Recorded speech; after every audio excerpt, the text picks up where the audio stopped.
What is up, everybody? Joey Powell here for Inside Carolina. 2 public scrimmages, 2 chances to see a brand new Carolina team start to form.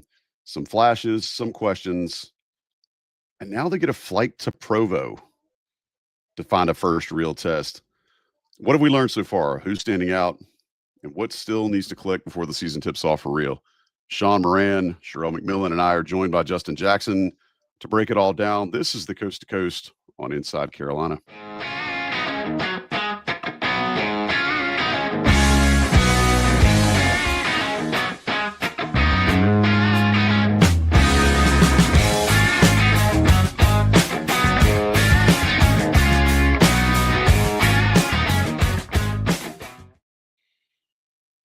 What's happening, everybody? Shout out to everybody who's joining us right now live on the Inside Carolina YouTube page. Yeah, it is live. Everybody's here. We're all in person. We're all feeling the flow, working it up and down and around in a circular. We've got Sherrell McMillan, Sean Moran, my 2 usual wingmen. I don't know. They're not wingmen. They're basically driving the damn boat. I'm just pumping gas into this thing.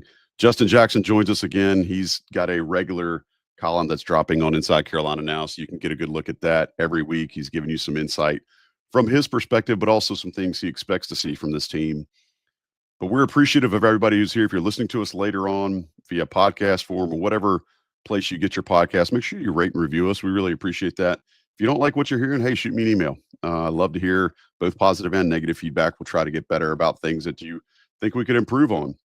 But we've had 2 scrimmages. We've had 2 chances to peek behind the curtain, and now we finally are going to get Carolina against somebody else, as they will play AJ Dybantsa and the BYU Fighting Danny Ainges. First impressions from the second scrimmage. I'm not going to ask you just about the scrimmage, but I do want to hear what you guys think now that we've seen 2 scrimmages. I'm going to ask you to group both of those together as if it's a trend. Sherrell McMillan, you're up first. I usually don't go first, so you caught me off guard. I mean, like I said, me and Justin, I think, feel the same way. I think Sean to some degree as well. You're just looking more at these things for kind of, athleticism questions. You're looking for, did Joey Powell get bigger over the summer? Did he put on muscle? Did Sean, does the form of his jump shot look the same? So you're looking at those things. And then I think Rob and Tommy did a good job on, the show after the scrimmage, just talking about some of the offensive stuff that we've seen. And Trevor, I'm sure will have more. Adrian will have more. I'm sure Justin can tell us more. But it does look a little bit different. And I think Henry Vasar said at some public event, or I can't remember if it was ACC Media Day or somewhere, that basically they were told not to, really run any plays, basically. So I think we've caught glimpses in it that it is going to look different. So that's probably the biggest takeaway for me, is that the offense, there's going to be some change. We don't know yet. That the team is bigger, taller, probably generally more athletic. It's probably close than they were last year. And they've got a lot of new pieces to break in. Awesome. Sean, same thing, man. First impressions from a pair of scrimmage games now. Again, one's just a data point, but now you've got 2, which is somewhat of a trend. Fire away. I think to me, depth on this team is probably the main thing, which will be interesting going into Friday against BYU, in terms of now, instead of having 2 teams of 5 going against each other, starting to figure out the rotations, how are the starters playing together. But I think you can see if somebody gets in foul trouble, somebody gets injured, there's a lot of different pieces to match from positions, as well as the versatility that a lot of the players do have. I think you started to see, especially yesterday, some of the bench players start to, play well, have some confidence. Obviously, that can change one way or the other as things get going. But to me, depth is that piece, and that goes really to not stopping once they got Jaron Stevenson in the portal, but continuing to get guys. And now you have Seth Trimble returning, the freshman coming in, and then you have from the guards, wings, and bigs, you have multiple players that can play different positions. So looking forward to seeing how now they can coexist, going into real-time scrimmages and games going forward. Justin, I know when you were playing, you guys had all sorts of, inter-squad scrimmages. And I know that it matters a little bit when the lights are on. We talked about, that with the blue-white thing, but how much are you able to actually gel when you start having these regular things in front of people? Does it make a difference between scrimmaging a couple of times with the doors closed versus with the doors open and the lights on? Yeah, I mean, I think as a player, you just enjoy having fans in there, right? It gets real redundant day in and day out when you just have empty stands and it's just you and the coaches and it's the same practice plan, the same things you did the day before.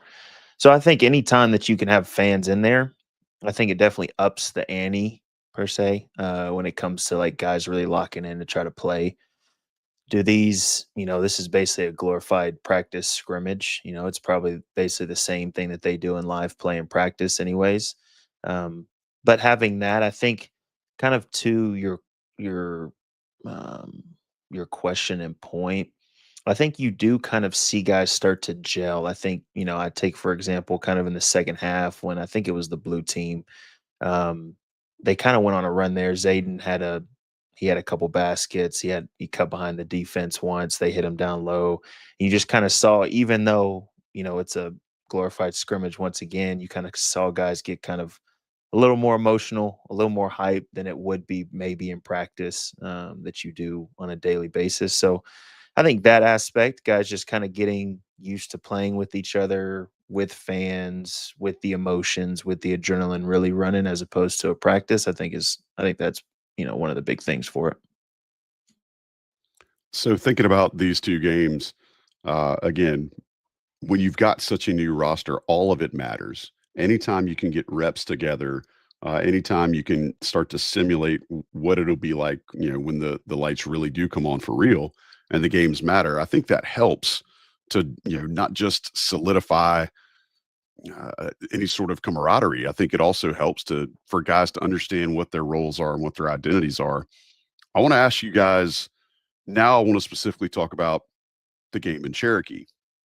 What stood out to you? I can think of a couple of things. I mean, I think there's a lot more ball movement. I think there's a lot of different combinations that we saw with these two rosters, but I'll let you guys each pick something and kind of dive into it a little bit as to what you think stood out from the second scrimmage. So, Justin, I'll throw to you first, man, since I just we'll snake this. We'll do the full fantasy draft thing, but what jumped out to you just seeing these guys on the floor? Because we did get to see the two freshman guards, which we didn't see in blue white. In addition, we got to see Ivan Metlikovich, which we hadn't seen before either. So there's a couple of bodies too that weren't there. But what jumped out at you that maybe you weren't expecting, or something you felt like was a marked difference from last season or even the first blue white scrimmage? Yeah, I think if I had to pick one, I'd probably say the forward position.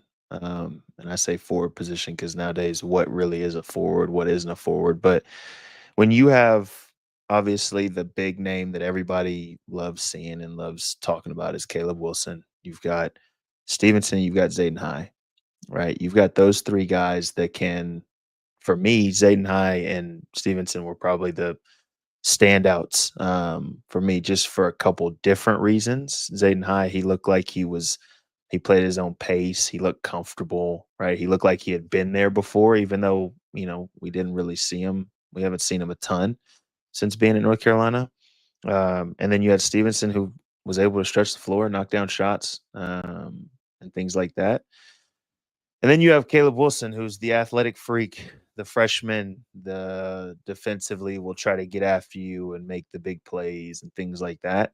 I think those three guys in rotation as the season goes on is going to be interesting for me because it adds a different dynamic to this team on both ends of the floor, right? Like you've got a guy like Caleb Wilson, who I think, in the second half there, he got out, pressured the ball, got a steal off of, I think it was Evans, the point guard. And so you've got that. So you have the ability to, not be worried about having a mismatch on the perimeter with the bigs. Zayden and Stevenson can do the same thing, right? And then you've got offensively both Zayden, Stevenson, and and heck, we could talk about Caleb Wilson offensively, but they all three knock down an outside shot, right? So showing the ability to be able to attack the rim, but also space and knock down shots to open up those driving lanes that then you saw Seth and guys be able to get downhill off of. I think those three guys were probably that was the main area that I saw that I'll say impressed with, but also really excited and interested to see how it, transitions into the season. Before I move on to Sean and Sherrell, Justin, I want to ask you to follow up about Caleb Wilson. Is he too athletic? And when I say that, I mean, a lot of freshmen sometimes they've got that kind of Clydesdale on roller skates thing about them, where it's just there's a lot of size, but it's also can be really squirrely at times. Do you think he might be too athletic, or is it just one of those things where once he kind of gets it reined in, he really is going to be a thoroughbred? I don't think, especially nowadays, I don't think there's such a thing as too athletic. I think he's moving too fast right now, which is very normal for a freshman, right? Especially a freshman that comes in with the hype and the everything that comes with a Caleb Wilson. You just want to make something happen immediately, right? And at the same time, you're so used to how high school was that you're now trying to figure out how to be that in this setting. And so I would say he's too athletic. I would say right now he's just moving too fast and he's trying to make things happen way too fast and not seeing really what's truly going on the floor whenever he's trying to make something happen. So, which, like I said, that's a normal freshman thing, but I'd say too fast, not too athletic. I love his athleticism. Sean, I'm going to change things a little bit on the fly here because I can. Give me somebody instead of something that popped out at you. Tell me somebody that popped out at you, and why was it Jaron Stevenson? Why was it Jaron Stevenson? Sorry, dude. Go ahead. Well, in terms of Stevenson in the first half, catching the ball in the paint and going over his left shoulder for a right hand hook, to me, if he could just do that 2 times a game, I think would be a game changer in a lot of regards. Last time or a few times ago, we talked about Jaron Stevenson against UNC.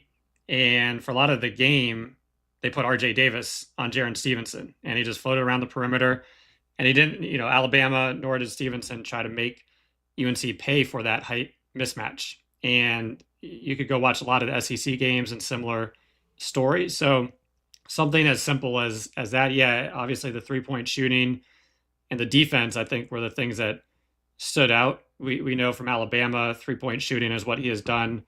From a quantity perspective, the percentage has been, hasn't been great at around 30%. Obviously, he's had his high games, but if he just could do, once again, 2 shots a game from that post part when he is facing smaller defenders, that would just make him that much more dangerous. And I think turn him in more than just a free throw guy of running up, up and down and not affecting the game. But I do want to call out Luka Bogovac because I thought in the first half, one, he had a little bit of the Cormac Ryan coming around, pull up jump shot from a little above the free throw line. That tight curl that you're talking about was absolutely beautiful, and I think that's something that's going to be replicated a lot this year. I'm glad you called that out. Go ahead.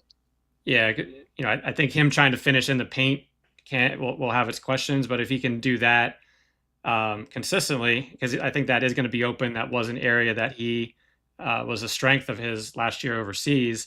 That'll be a great shot for him. But also to your point earlier, Joey, the ball movement and the 3-point shooting that came from it, I thought he was one of the best at it. Whether he was driving and kicking, whether he was catching in the corner, and he didn't have a shot, so he was passing within 0.5 seconds. So I think the ball movement, and really his style led to some of the open threes that UNC did have, but I think his offensive game and just what he's going to bring to me was something that caught my, not that we hadn't seen it before in Europe, but something it was nice to see in the flow of the game in Cherokee. Sherrell, I know you're probably going to want to say something about Seth Trimble. So I'll allow you to speak on that a little bit since he's your default answer for everything.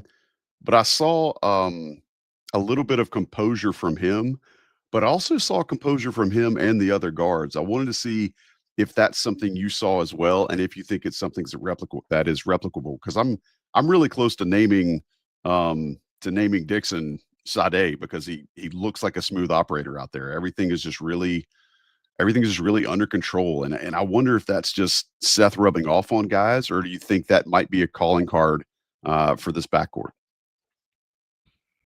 I think it's a calling card for the backcourt. We've known Dixon had that solid game for some time. I think Trimble, when he's playing well and engaged, he has that type of game. And I think Kyan Evans has shown the ability with his scoring to be very smooth as well. And in the two scrimmages that we've seen, his passing, Kyan Evans, has been, I would say, pretty good, better than I personally expected. And the word from folks around the program is that he's practiced much better than he has played in the scrimmages. So I think that bodes well for UNC. But I was going to answer your question with like what stood out aside from the guards. Not to be the negative guy, but I would say there's two things that kind of concern me a little bit. And this has happened twice in the scrimmages, is they have to make sure that they're getting Henry Vasar the ball moving towards the basket, not stationary, like in the paint, because that's just not who he is. And maybe it's because James Brown is bulked up, but in both the blue-white game and in the Cherokee scrimmage, there's been times where Vasar has gotten the ball on the block, tried to make a move, and James Brown just didn't give him an inch, and he couldn't go through him. So I think that is not concerning, but something to watch in that, again, Henry Vasar does a lot of things well, but he's not going to be an Armando Bacot where you give him the ball with his back to the basket and tell him to go get, 18 points. I don't think that's his game. You saw his game in that, rolling to the rim, passes out of the short roll, and then picking and popping and hitting the three, in the second half. So that's his game. And then the other thing, the big question mark we've all talked about with the team, one of the big question marks is like, okay, shot clock is winding down. I don't know if did y'all see a shot clock at the game? I didn't see one. So I was like, in my head, I was trying to count, like, okay, would this have been a violation? But there was a possession where the ball just kept moving and moving and moving, and like no one really wanted to do anything. And eventually Seth Trimble caught it and he took it and hit a three. But in my mind, I'm like, okay, so is that what end of game situations are going to look like, where you're asking Seth Trimble to bail you out and take a three, which is not the most high percentage shot. So I saw, again, not warning signs. It's too early to have warning signs, but those are two things I would say, we need to look at moving forward. And they're things that everyone has kind of talked about in the offseason. Even more concerning about that was I believe that three was of the step back variety, which, it's one of the things about last year's North Carolina offense. We talked about how they didn't make things easy on themselves very often. And if that's a possession you see again in an inter-squad scrimmage in Cherokee, I can see where that might actually, like you said, Sherrell, not necessarily sound alarms, but raise an eyebrow, a gentle eyebrow, if you would. I want to talk a little bit about, as we're starting to see some things fit. I think one of the biggest things that we've talked about over the summer, and Justin, you joined us a few weeks ago, and we talked about this a little bit, was the fit of so many new and different skill sets in this roster. Sean, I want to ask you from a chemistry formation perspective, or maybe even seeing some lineup combinations. It's hard to see because guys aren't subbing in and out in a game like this, and they're not switching rosters. But did you see anything from either of the lineups in Cherokee that you thought, hey, maybe this could be something?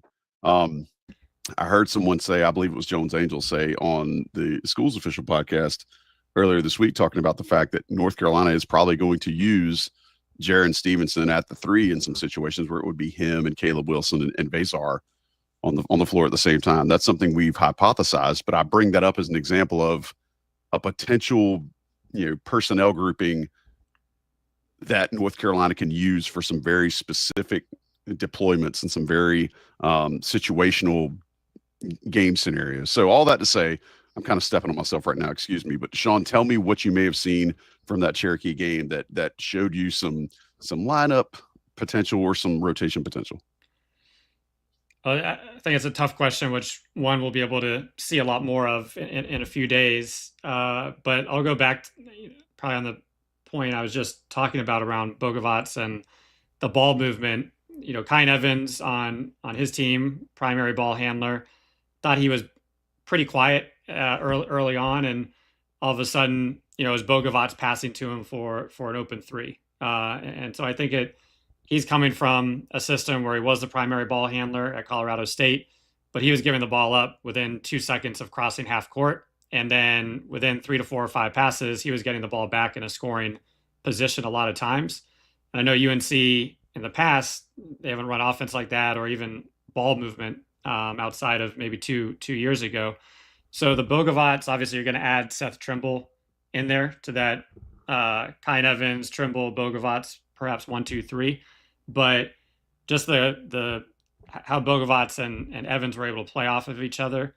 Another possession, I think the possession before, Bogovots hit a 3 from the left corner, and that was, I believe, a pitch ahead from Kyan on the fast break. So I think the chemistry that those two guys have, also with everybody coming in, you don't have those.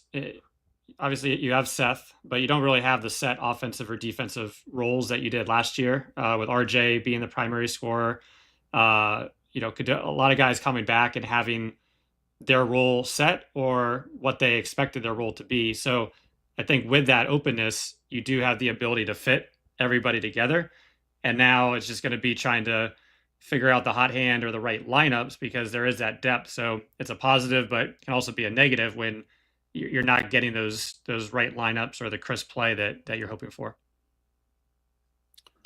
Sure, I want to ask, because you've covered kind of recruiting very heavily for Inside Carolina for a number of years, and you do it really well. So put that feather in your cap. But this is the first time we got to see the two other freshmen. How do you feel like their skill development looks as opposed to when you saw them the last time when they were playing, still for their school teams? Do you feel like there's some positive indicators there, or maybe some things that might lend towards how they can earn some trust from Hubert Davis? Dennis is hard because he missed most of his senior year with the hand Right. injury, and then turns out he's missed more time than we realized over the summer, and then early in camp with the same thing.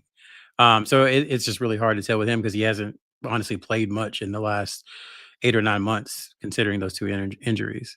So just put him to the side. But there's a ton to work with there. It's just a matter of, I just don't see a way into the rotation for him, barring injury. But you always, what is it that Hubert Davis always says? I don't know when I'm going to call your number, but I'm going to, so be ready, or something like that. You got to be ready. I don't know what it's going to be. Yeah, right. That's kind of, I think, where he's at right now. Dixon, I still think, and I'll going to pass this to Justin because he's seen him, up close and personal. But I think he's, like he said before, just very smooth, and he does everything easy and calm, and there's not a lot of rushing. And for a freshman, we were just talking about it with what Justin saw from Caleb. With a freshman, that's the easiest thing to do because you want to make an impact so bad, just being on the court. And Dixon isn't worried about that. He's just like, okay, my read, I've got A and B. My read is B. I'm passing to B. I've got A, B, and C. My read is C, which is taking a shot. So I'm taking the shot. It's very simple. And sometimes, simple is better, especially in this situation when you're a freshman. Like you hear people talking about, and this is not to demean like intelligence or anything, but for a freshman, you hear people talking about like, just don't think, just do, go out there and do this one thing and do this one thing very well. And Dixon, I think, is very good at that. He's very good at compartmentalizing, what else is going on in the court and focusing on exactly what he's supposed to do. I don't know if that's what you've seen, Justin, but I think for him, it showed just in a little bit that we were able to see of the Cherokee scrimmage, and I think we'll see it at BYU as well. Justin, I'll let you go ahead. I do want to at least say I'm going to come back to you with another question, but Sherrell also called him smooth operator just because I want to get a Sade reference in there for you. But Justin, go ahead if you want to speak to Dixon's development or what you've seen specifically, and then how that might have translated to the game in Cherokee. Yeah, I mean, he played in Cherokee the exact same way that, I remember him playing when I was there in Chapel Hill over the summer. Like, to your point, he doesn't speed up, right? Nobody really speeds him up. It's like he already knows what he's looking for within the play. If he doesn't have it, move it, right? And that's very, very rare for a freshman to be like that.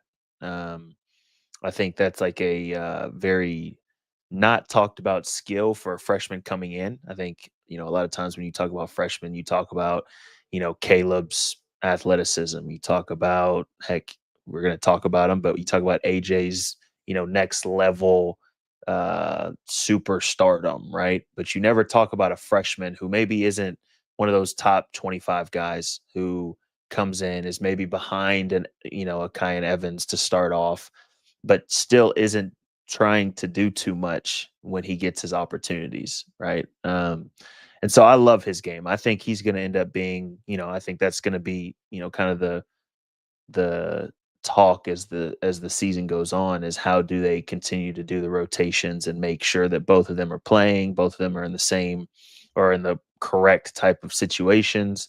But I love him. I love how steady he is. I think he's going to be huge for, if he is the second unit, kind of getting that second unit, making sure that they're steady, making sure they're getting good shots whenever, they might go on a run or another team goes on a run, whatever it might be. So I love Dixon's game. Yeah. So another question I want to ask you, Justin, is I want to frame this in a positive way. Which of these guys look like Carolina players? You were one. You understand what I mean when I say that. I don't want you to call anybody out who doesn't look like that, or maybe doesn't look like that yet. But can you name one or two guys automatically that you see you're like, yeah, that's a Carolina guy? I mean, I think you can make comparisons with a lot of these guys, to be honest with you. I think somebody that was never talked about enough on my team was Isaiah Hicks. Isaiah Hicks had the very similar athleticism that Caleb Wilson has.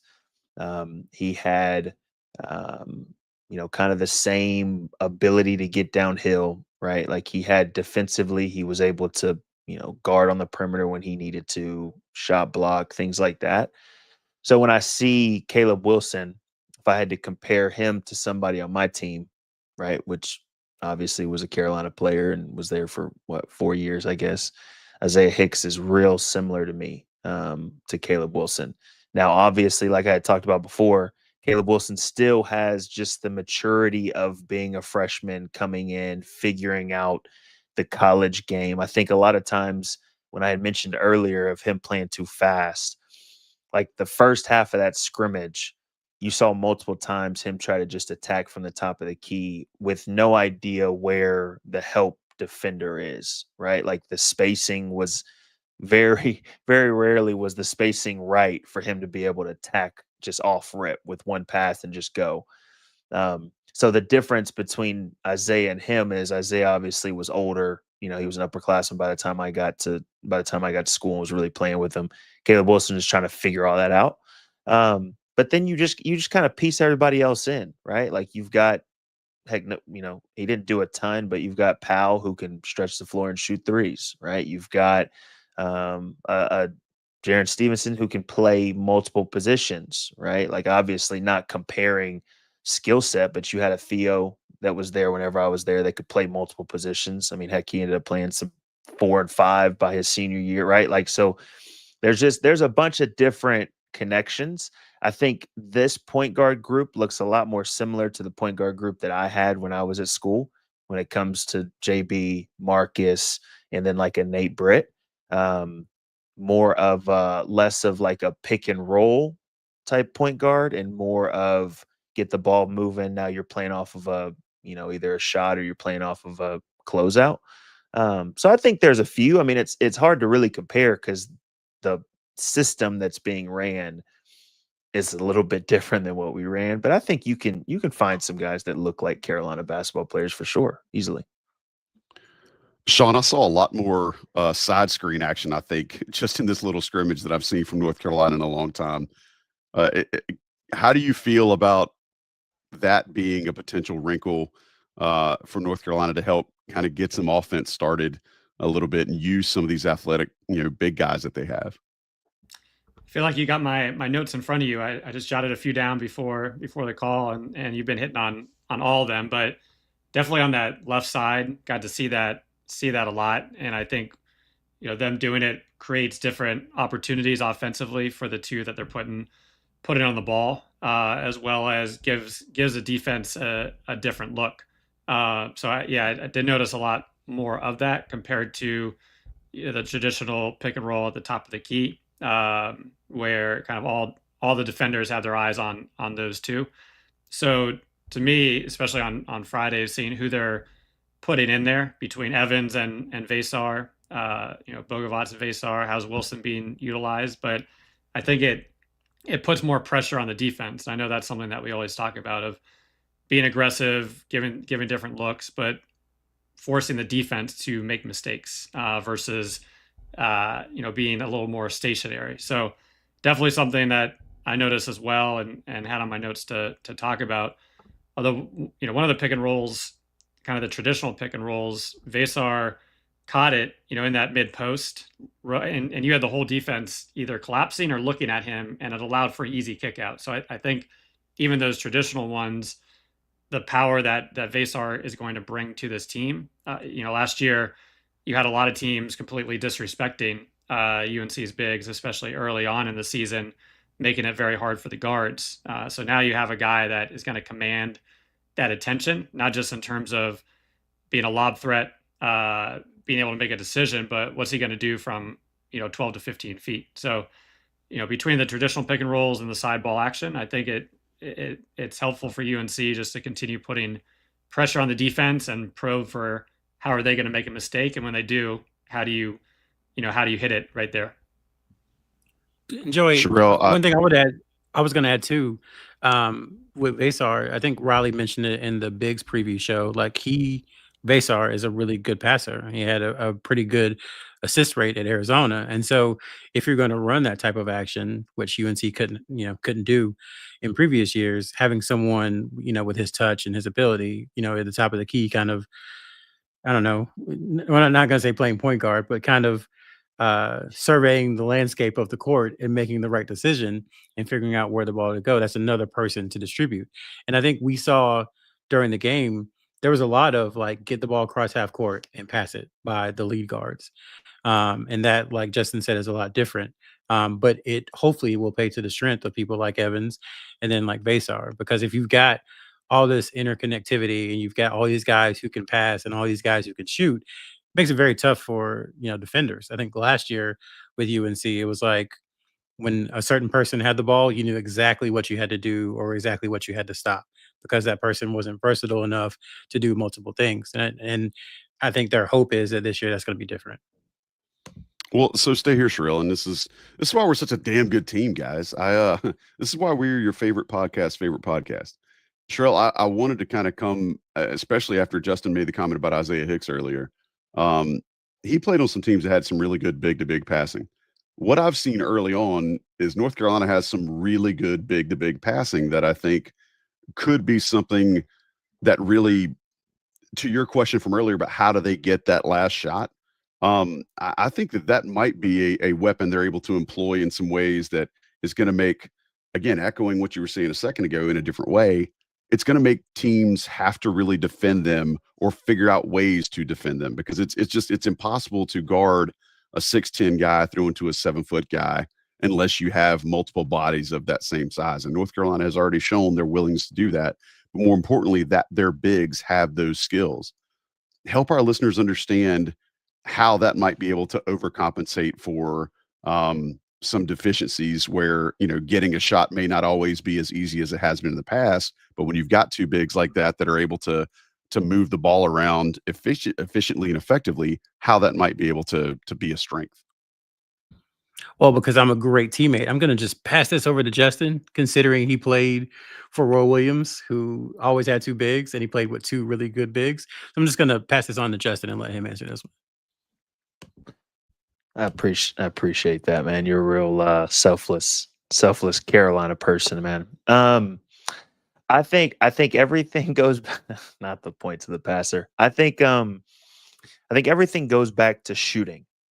Now, whether I'm biased because I was a shooter or not, I think that big to big passing is going to look different this year than it would have last year, because there was a lot of times that there was already a help defender in the paint, right? Whether it was helping off particular players or that was just how they had their defense set up against North Carolina at times. I think now when you look at the floor, right, there was a bunch of times it was Zayden to Henry down low, right?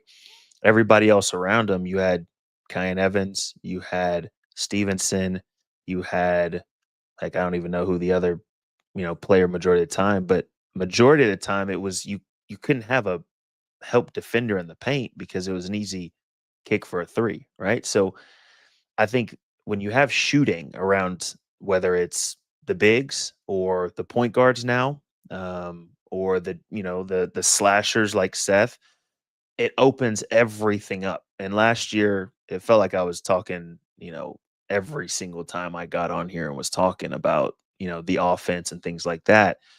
But in my opinion, that's where everything opens up. If you don't have spacers on the floor that is at least a threat to be able to knock down a shot whenever the ball gets kicked to them, then the defense can make certain schemes to take away that high low or to take away bigs down low or driving lanes.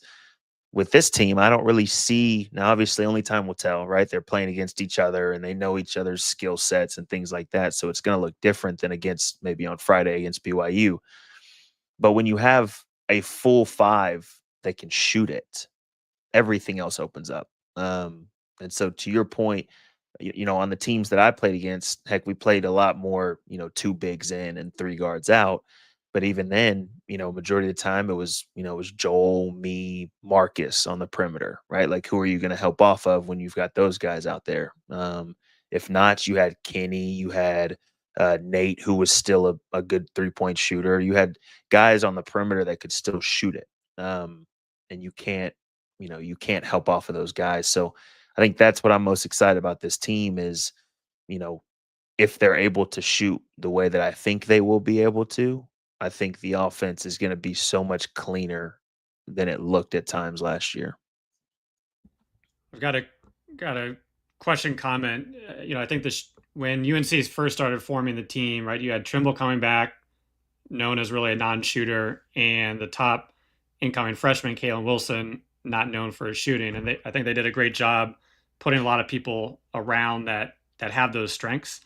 I'm curious, and I think we'll start to see how it works, but in terms of for Caleb Wilson, who it likes to attack, is versatile. We've talked before how it's going to be important to get him the ball in motion, so he almost already has a step on his defender. But one concern I could have, at certain points of the year, if he starts to struggle from three or starts to force it, or maybe his legs he's not getting enough power, that could be one area where I could see teams starting to slack on him a little bit. How would you utilize Wilson, knowing that, yeah, Vasar can pop out and shoot, and your 1 and 3 can shoot, and Caleb Wilson obviously has shown the ability to, but how would you counteract if teams started to slack off of him a little bit? Right. I think there's a couple of different ways. I think I always, and I've only learned this through the coaches that I've played for, if you're somebody that they sag off or that they don't, respect shooting from the outside, you're a great screener, right? Because when you set the screen, if your guy's in help side all the time, then they're going to be trying to get back in rotations. They're going to be trying to get back up to you whenever you set a screen. The defense is all messed up. And with having a guy like Henry who can also space at the same time, right, you're not going to be as clogged up if you have him setting, the side pick and rolls or the flat ball screens from the top of the key. So I think if that is the case, I think he can become a great screener. And the only thing that does is it opens it up for him too, because now as he sets the screen, now he's playing in more open floor than just having a set defense with a guy who's got, 3 or 4 steps towards the basket on him already. But two, you can still be a great spacer and cutter at the same time. With his athleticism, I think he should have, at least 1 or 2 backdoor attempts a game, right? And so also with him being a spacer, right? Now your guy's is helping off. Now, if you're able to get more driving kicks and he's playing off of a closeout, right? Where his defender, we saw a lot of times, I'll take, for instance, at times they guarded Elliott with his guy being literally in the big's lap, right? If you have a 6'9" athlete like Caleb Wilson and his defender is playing in the lap of the big, now when you kick it, they still might not close out, full on because they still might not respect it. But all it takes for him is one dribble and he's at the rim, right? So I think there's a few different ways. And like I said before, him being a freshman, it's going to take some time for him to get used to what those spots are.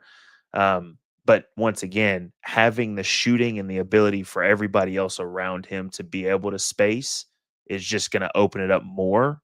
That way, hopefully, he doesn't feel like he has to fall into, man, I got to be able to knock down this outside shot. Like, yeah, knock down the shot whenever you can, but you're one of the best athletes, if not the best, on the floor every time you step on the floor. So how do you use that? And I think that's how you do it.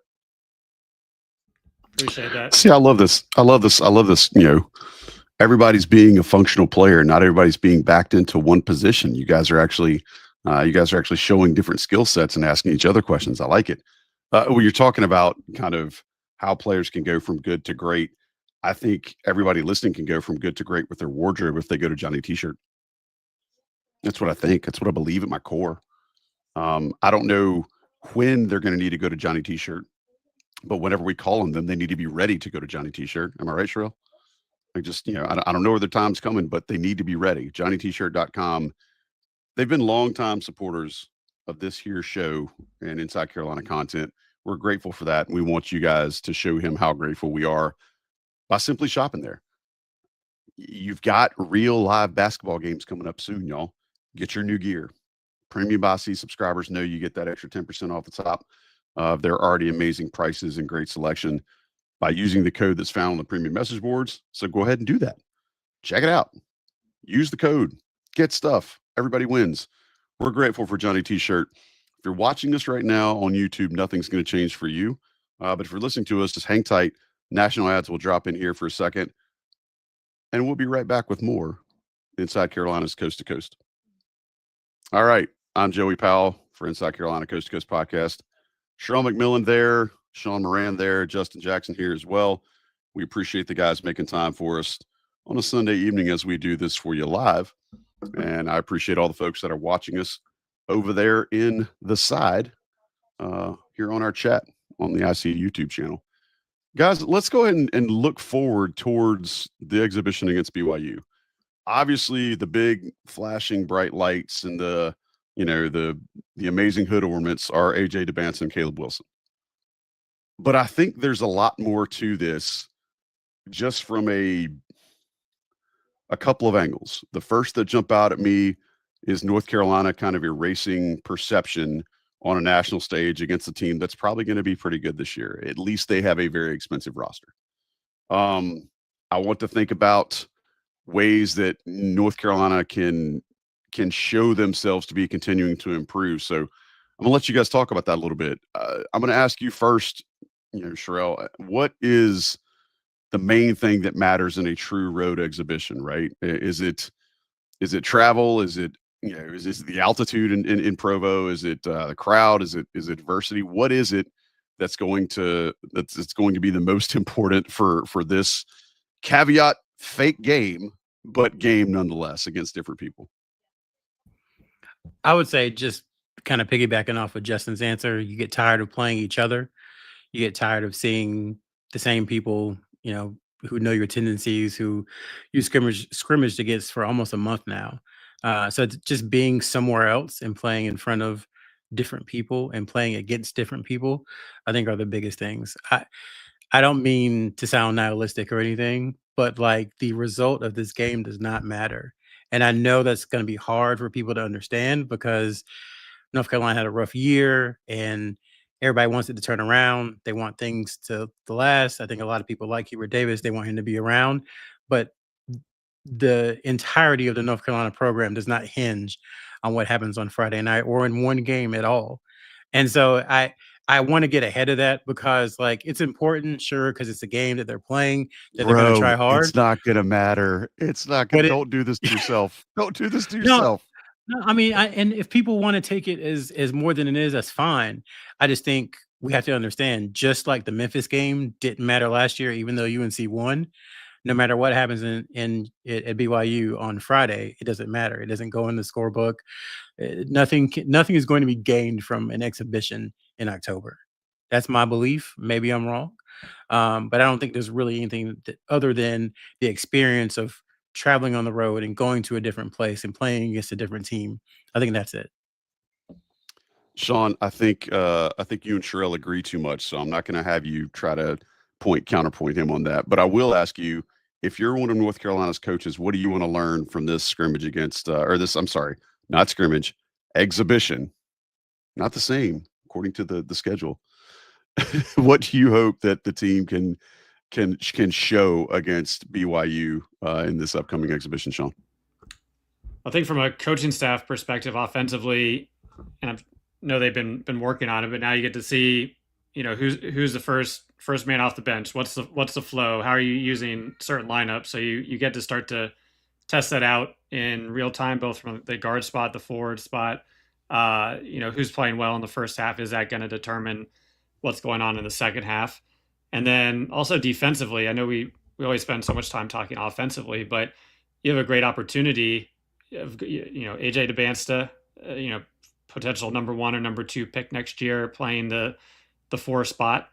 Caleb Wilson, I thought, was one of the few players that played him well in the AAU circuit. So he's coming off 30 points in an exhibition game where BYU lost. So you see on social media, Nebraska, the 12th ranked team in the Big Ten, upset BYU, and for a day or 24 hours, it's big news, but it's not gonna matter. But you have Dybantsa, who can, his outside shot looked a lot better, so he can do a lot. How is Caleb Wilson or how are others going to be able to guard him?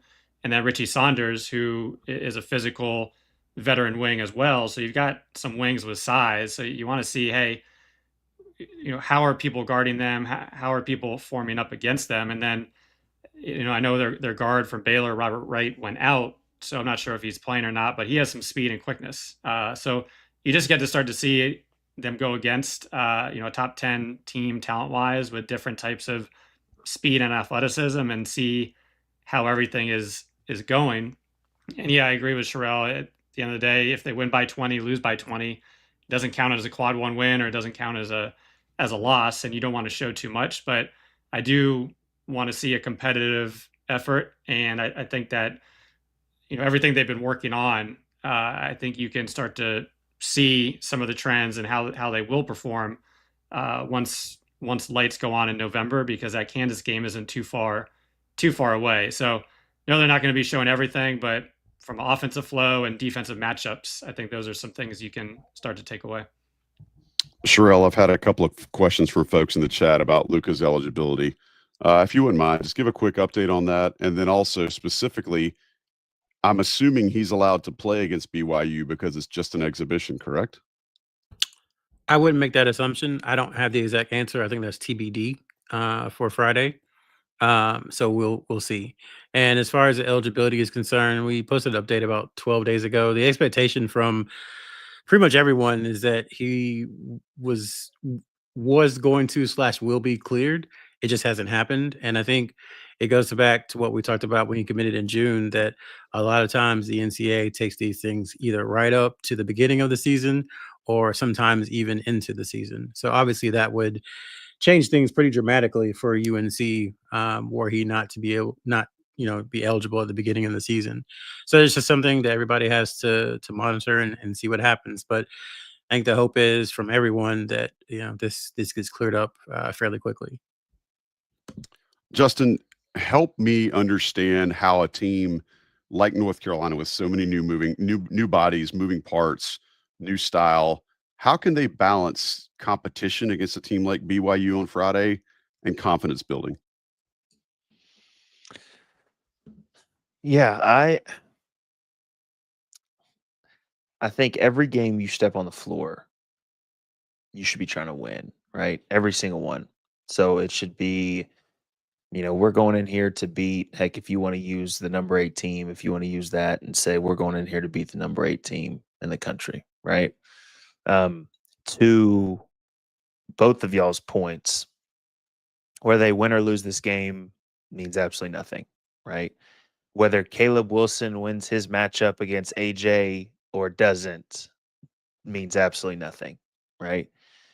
But a couple of things they can see, and y'all had already mentioned one of them. A couple of things that is big in these kind of games is, okay, the different lineups that we throw out there, right? Against a team in BYU that's real similar when it comes to the size that they have. what lineups work against this kind of team, right? What works offensively against this kind of team? Is Henry a guy that we could maybe throw the ball to 10 times in a game and he could give us a right hook or a finish down low, right? Or is he going to be one that we need to play out of pick and roll or pick and pop and get him on the move, right? Like, is Kyan Evans, the right point guard to be playing the majority of the game against these guys, or will Derek Dixon get a early go at it and see how he does it, right? So it's just seeing how things piece together now against a team that doesn't know everything that you're doing, right? So I think you have a team in BYU, which obviously they lost some guys, but they reload with a bunch of other good players, and a team that lost in the Sweet 16 just last year, right? And also is coached, it was only a 10-day, or I guess 10 days, but their head coach was in Phoenix whenever I was on their roster. And offensively, he has some unbelievable things that he runs, some things that he does, that I'm sure with now AJ in the system and guys like Sanders and things like that. So how defensively are we able to play, right? Like, you can try Zayden High, Stevenson, and Caleb Wilson on a guy like AJ, right? See how all of them play. See how help side defenders play. There's just so much that you can see without being focused on the end, win or loss. And obviously, like you said, the fans, all they care about is freaking, did we win? Did we lose? But I think there is, do these guys, are they able to shoot in an away gym, right? Like, that we think that they can. Like, can they shoot with, the stands full of BYU Cougars and people out there that love BYU, so there's a bunch of little things that I think go into these games that I think as the coaching staff, I'm sure they're looking at. But I think, trying to focus on the progress and not the win or loss, I think is going to be the key for this type of game. Sounds All like right. you're saying process, Joey. I heard him say process. I specifically heard him. I refuse. It's the progress. Oh man. Justin, you're gonna fit in here just fine, dude. I promise. So I'll let you guys each give me one. You can either give me a bold prediction or just a closing observation, I guess, before we get out of here. I'll start in the same order that we started the show in. Sherrell, bold prediction. Not a prediction. I just want to see how they rebound. Because to Justin's point, you want to try to win every game that you play. But more so than the late clock situation stuff, I think for me, rebounding has been like probably the biggest question mark. So how does Henry, Basar, Wilson, Stevenson, High, Brown, how do they handle BYU's front line, and can they control, the boards? And we haven't talked about North Carolina playing fast a lot. I don't know if that is because they don't plan to, because that's all we heard last year was they wanted to be the fastest team in the country. And this year we don't hear it much. I say that just because rebounding is a way to play fast. So if they want to play fast, then, have to rebound. So I really want to see how they're able to do against a front line like BYU. All right, I'll allow it. It wasn't bold, but I'll allow it. Sean, give me a bold prediction. Well, let me work to that. Two things I want to see. One, Jonathan Powell. We haven't really talked about him today. I thought, at least in the first half, love his release, just how he moves on his feet, but thought he was fading on his shot. So really need him if he's going to earn those minutes and be that assassin from the 3-point line, where he's hopefully doing more than that. But just want to see him going up straight up, straight down a little bit more instead of fading on those threes. And then also, at a foul, at the foul line, the team huddles up. Love seeing them 2 years ago, just the passion that the whole team was showing together and the talking and the camaraderie. You didn't really see as much of that last year. So, who are those guys that who's bringing everybody together, who's talking to each other, and just wanting to see, hopefully, how connected they are versus not. In terms of a bold prediction, I don't know. I hate doing this. I would say something about Henry, but I still think he's going to work his way into that dominant force that we will see. But I think a lot of people will be talking about Caleb Wilson and Dybantsa after this game, just in terms of Wilson being able to give Dybantsa some problems on the defensive end, not as much as him, them going back and forth for 30 points. But I do think you'll be able to see that athleticism against one of the, freaks that we'll see in college basketball this year. So not that bold, but just something that I think you'll probably be seeing the media and everybody else talking about afterwards. All right, Justin, gonna let you round it out, man. Tell me what you think your bold prediction will be for North Carolina and BYU on Friday night. Again, exhibition against another team. What do you think we're going to see? Bold prediction. It's hard to do bold predictions in a game that we're That's not why worried it's so about awkward. the wins and loss. You know what I'm saying? Yeah, that's why like we're it's pushing it, hard man. well, I'll do a not so bold prediction, and I'm gonna stick on the shooting aspect. I think I looked up. I think Nebraska, who just beat BYU, I think they went 16 for like 34 from the 3-point line.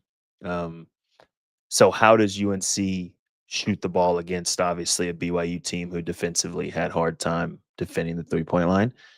My bold take will be that we will see multiple guys hit multiple threes, and be able to see more of this stretching the floor ability from a few different guys, which I think then to Sean's almost bold take, I think will create a lot more for Henry inside. A lot more one-on-one situations where he can make quick decisions or just more space out of the pick and roll. So I'll say multiple guys hit multiple threes on Friday, and kind of jumpstart the new shooting look of this North Carolina team.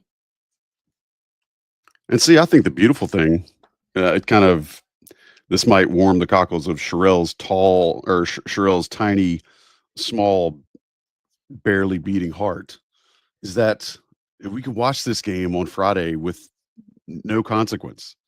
It's because, like we said earlier, it means nothing. You can actually go into this just trying to learn about the squad and see what you can kind of take away from it and what we might be able to surmise. So I think it'll be fun. I like watching no pressure games because it never happens. Joe, if they get down 20, I think that will still create a lot of pressure for people given what we last saw. So hopefully it doesn't come to that. So since you took it there, Sean, let me say this: like they here we go. They have to find a way, and like I said, maybe it's more passion, more energy. I don't know what it is, but the whole get down 20, 25 in the first half and then come out with your hair on fire and get the lead down to 2 and then run out of energy and end up losing by 6. So like that has to stop. Like it is obviously it wasn't sustainable last year. It's not going to be sustainable this year. So whatever the team needs to do, I would hope that the coaches have self-scouted over the last 9 months. It feels like Ole Miss. It feels like that game was 4 years ago, honestly. But I hope some of us wish that it was, Sherrell. I hope they've looked at some of that stuff because that was infuriating might not be the right word, but I always go back to that Florida game last year. Florida ended up being the national champions and it was in Charlotte. It was essentially a home game and they needed it. They needed a Q1 win and they came out so flat and then got it together, had the lead and then couldn't hold on. So that's one thing I would say. Like my bold prediction is that they will not get down by 20 again this year in the first half, that they will come out and play hard because this team, everything we've heard about it is that it's very different. And I just think there are personalities that won't allow that to happen. So if you want a bold take, they won't be down by 20 with 5 minutes left in the first half. See how we talk Sherrell into a double bold take here. I think to your point, I think if we as the season goes on, I think comparing this team to last year's team is a disservice to both teams. I think that the makeup, to your point, the makeup of this team, some of the guys on this team are a little bit different. Like I had said previously on the other show I was on here with y'all, the way that they competed just in the camp game itself felt a little bit different. And so I think having that and knowing the makeup of this team is so much different, I think for the fans and things like that, that might, if this team has some success to start off that wants to compare, what we had last year compared to this year, I think it's a disservice to both of those teams. So to your point, I don't necessarily see this team doing some of the same things they did last year. Who knows? That's why we play the game. But I like that bold take. I think that was probably that took a lot out of you to make that bold take, didn't it? I wish we hadn't had to pull it out of him. Well, I don't know why you could just give it to me the first time I asked for it, but that's just how this team gets down sometimes, man. All right, guys, I'm grateful for you, regardless of how many times we had to coax a bold take out of you. But I appreciate all three of you being here: Sherrell, McMillan, Sean Moran, Justin Jackson. Thanks to Johnny T-Shirt for sponsoring. I appreciate all the 300 and some odd of you that joined us live tonight. Again, if you're listening to us in your podcast feeds later on, rate, review it. We appreciate you. Glad you guys are listening to us and making us a part of your podcast listening habits. But until next time, I want to say thanks to John Siegley for producing. Again, to Johnny T-Shirt for sponsoring. And we'll be back very, very soon, y'all. Real basketball is so close. So close. I'm Joey Powell for Inside Carolina. This has been the Coast to Coast Podcast. We'll talk to you very, very soon. Y'all be good.